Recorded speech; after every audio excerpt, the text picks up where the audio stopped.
Well, I'm glad you're here watching my video on YouTube. The fact is, I don't know how long this will be up, since YouTube has decided to start censoring me and pulling down my videos.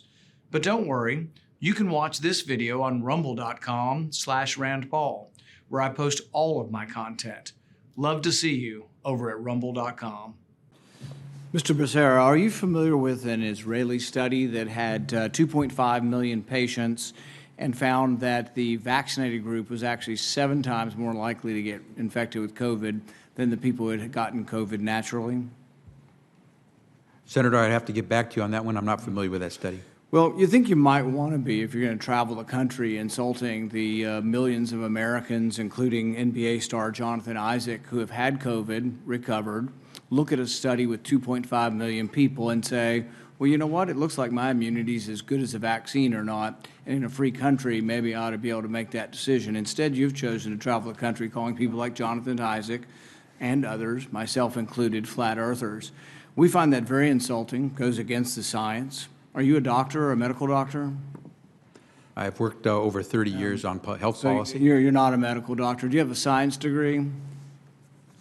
And yet you travel the country calling people flat earthers who have had COVID, looked at studies of millions of people, and made their own personal decision that their immunity they naturally acquired is sufficient. But you presume somehow to tell over 100 million Americans who have survived COVID that we have no right to determine our own medical care. You alone are on high, and you've made these decisions, a lawyer with no scientific background, no medical degree. This is an arrogance coupled with an authoritarianism that is unseemly and un-American. You, sir, are the one ignoring the science.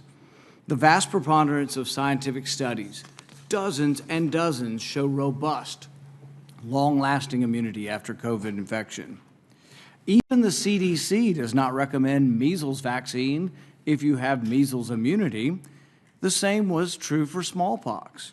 But you ignore history and science to shame the flat earthers, as you call them.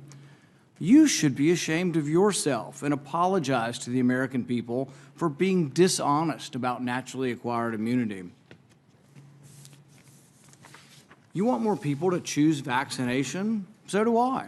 You want to lessen vaccine hesitancy? So do I. You want to have that happen? Quit lying to people about naturally acquired immunity.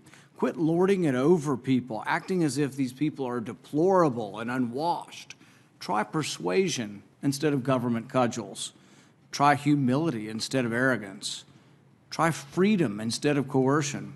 But most of all, try understanding that there's no more basic medical right than deciding what we inject into our bodies. Today, after hearing that millions of people in a study show without a doubt that there's a great deal of immunity from getting it naturally, do you want to apologize to the 100 million Americans who suffered through COVID, survived, have immunity, and yet you want to hold them down and vaccinate them? Do you want to apologize for calling those people flat earthers? Senator, I appreciate your question and appreciate that everyone has their opinion. We follow the facts and the science at HHS. We use the expertise of the medical professionals, the scientists at HHS to make decisions. It's a team effort, and we rely on what is on the ground showing us results. Except for the dozens and dozens of studies. In fact, most, if not all of the studies show robust immunity from getting the disease naturally. The CDC says if you've had measles and have immunity, you don't have to be vaccinated. The same was true of smallpox. You're selectively doing this because you want us to submit to your will. You have no scientific background, no scientific degrees, and yet you aren't really concerned about 100 million Americans who had the disease. You just want to tell us, do as you're told. That's what you're telling us.